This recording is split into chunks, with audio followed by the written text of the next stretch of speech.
آپ کہاں تشریف لے جا رہے ہیں؟ میں نے اسے دریافت کیا۔ میں یہ کہتے ہوئے کونے سے سلگتا ہوا اٹھ کر میرے مقابل والی سیٹ پر بیٹھ گیا۔ میں دہلی جا رہا ہوں۔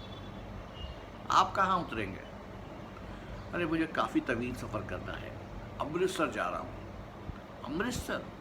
جی ہاں، مجھے یہ شہر دیکھنے کا کئی مرتبہ اتفاق ہوا ہے۔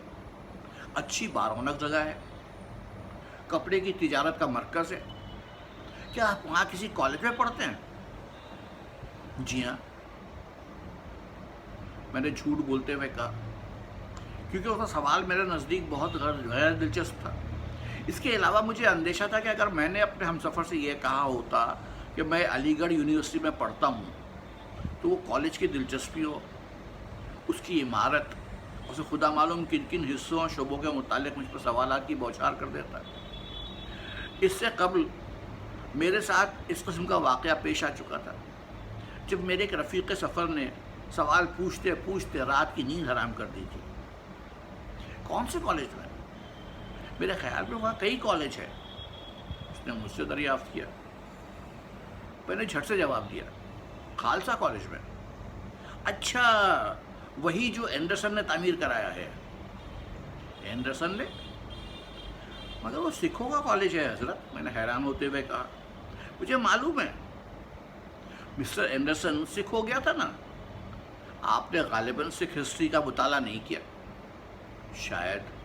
یہ کہہ کر میں نے گفتگو کو دلچسپ نہ پاتے ہوئے منہ موڑ لیا اور کھڑکی سے باہر کی طرف دیکھنا شروع کر دیا۔ گاڑی اب یو پی کے وسیع میدانوں میں دندناتی ہوئی چلی جا رہی تھی۔ لوہے کے پہیوں کی وزنی جھنکار اور چوبی شہتیروں کی کھٹ کھٹ فضا میں ایک عجیب یک آہنگ شور برپا کر رہی تھی۔ اس شور کی صدائے بازگشت نے آس پاس کے دوڑتے ہوئے کھمبوں اور درختوں سے ٹکرا کر شام کی خنک ہوا میں ایک ارتعاش پیدا کر دیا تھا۔ میں نے ایسے ہی کھڑکی میں سے اپنا بازو باہر نکالا۔ منہ زور سے گاڑی کی تیز رفتار کی وجہ سے ہوا کے زبردست دھکے نے میرے بازو کو ریلا دے کر پیچھے دبا دیا۔ میں نے ٹھنڈی ہوا کے اس دباؤ کو بہت پیارا محسوس کیا، چنانچہ میں کھیل میں مصروف ہو گیا اور اپنے ہمسفر اور اس کی گفتگو کو بالکل بھول گیا۔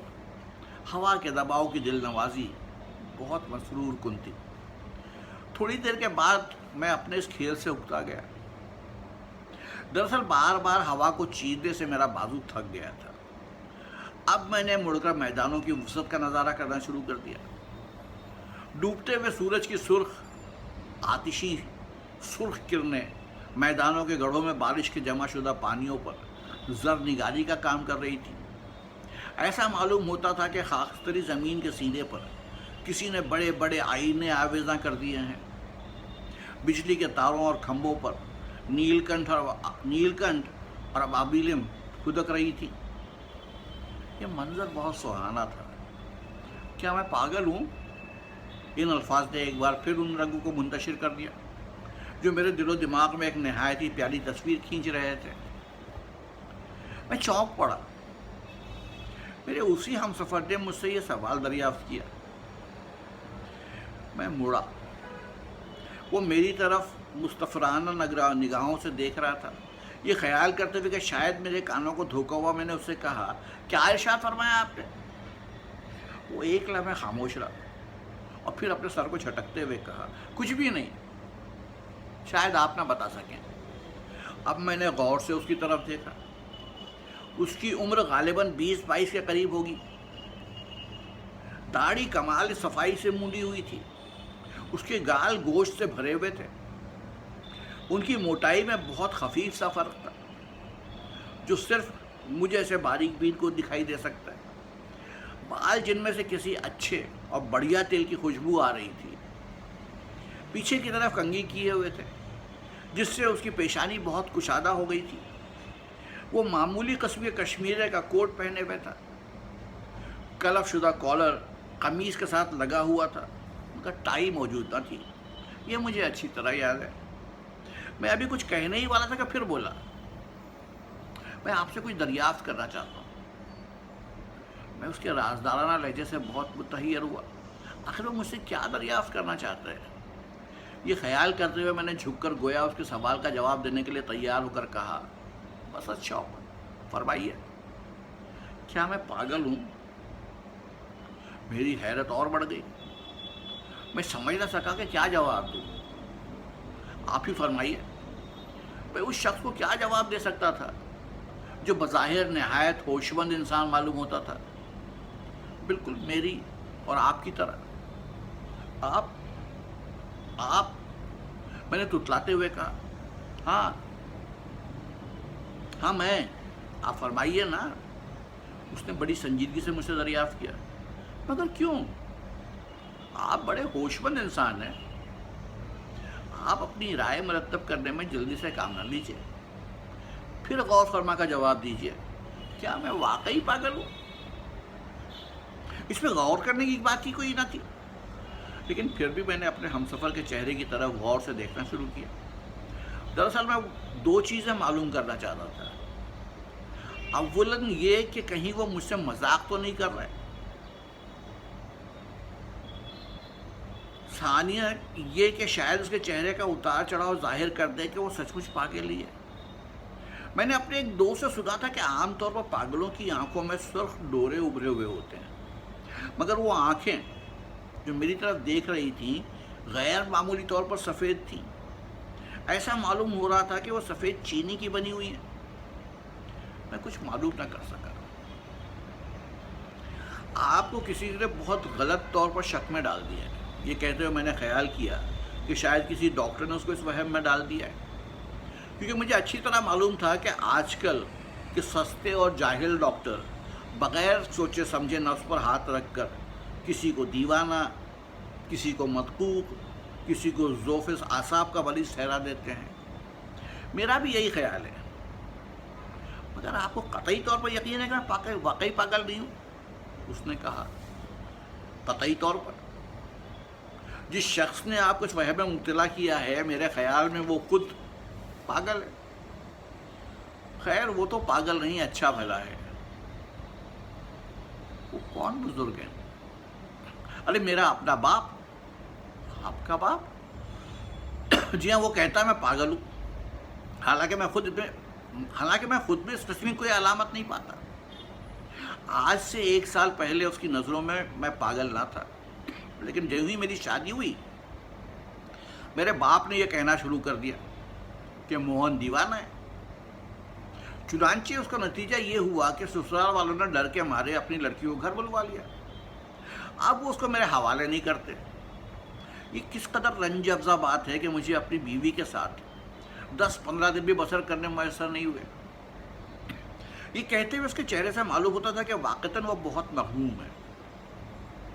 میں بھی بہت متاثر ہوا، لیکن مجھے یہ معلوم نہ ہو سکا کہ اس کے باپ نے اسے خامخواہ پاگل بنا کر اس کی زندگی کیوں تلخ کر دی۔ مگر آپ کے والد صاحب نے یہ حرکت کیا کی؟ میں نے اس کی داستان میں گہری دلچسپی لیتے ہوئے کہا، مستر وہ یہودی ہے، پکا یہودی، اس کو صرف اپنے طلائی سکوں سے غرض ہے اور بس۔ میں اس کے خون کا ایک حصہ ہوں، مگر یہ چیزیں اس کے دل پر اثر نہیں کر سکتی۔ اگر اس نے مجھے پاگل بنایا ہے تو اس میں بھی بڑا راز ہے۔ وہ اس قدر نفس پرست ہے کہ مرنے کے بعد بھی وہ یہ نہیں چاہتا کہ اس کی جائیداد اس کے اپنے لڑکے کے ہاتھوں میں چلی جائے۔ دیکھیے میں نے 3 سال ہوئے BA پاس کیا، یہ علیحدہ بات ہے کہ میں کوئی نوکری حاصل نہیں کر سکا، مگر میرے باپ کو تو یہ چاہیے تھا کہ وہ مجھے اچھا خرچ دے۔ یقیناً میں نے پرزور تائید کی، لیکن وہ مجھے صرف 5 روپے ماہوار دیتا ہے۔ حقیقت تو یہ ہے کہ اس نے میرے شباب کی تمام رنگینیوں پر اپنی ہوس پرستیوں کی سیاہی الٹ دی ہے۔ میں آگرے میں پڑھا ہوں، میری بیوی دہلی میں ہے۔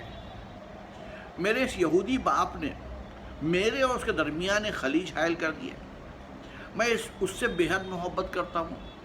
وہ خوبصورت اور پڑھی لکھی لڑکی ہے، مگر وہ مجبور ہے۔ ہو سکتا ہے وہ بھی مجھے پاگل سمجھتی ہو۔ اب میں اس کا فیصلہ کر دینا چاہتا ہوں۔ میں نے اپنی 3 پتلونیں اور 3 کوٹ بیچ دیے ہیں۔ اب میں دہلی جا رہا ہوں، دیکھا جائے گا جو ہوگا۔ آپ اپنی بیوی کے پاس جا رہے ہیں؟ میں نے اسے دریافت کیا۔ جی ہاں۔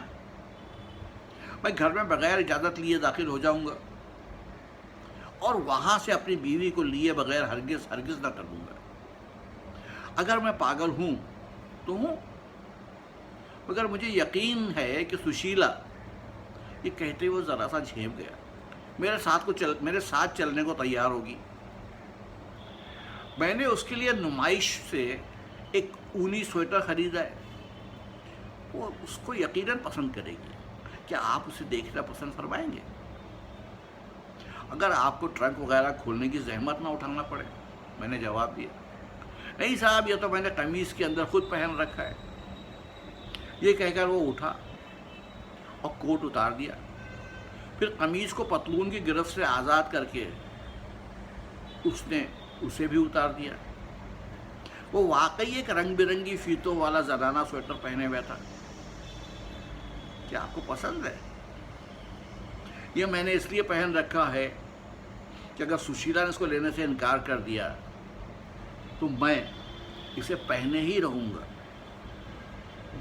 اس زنانہ سویٹر میں وہ کسی قدر عجیب معلوم ہوتا تھا۔ یہ آج کی کہانی، میرا ہم سفر۔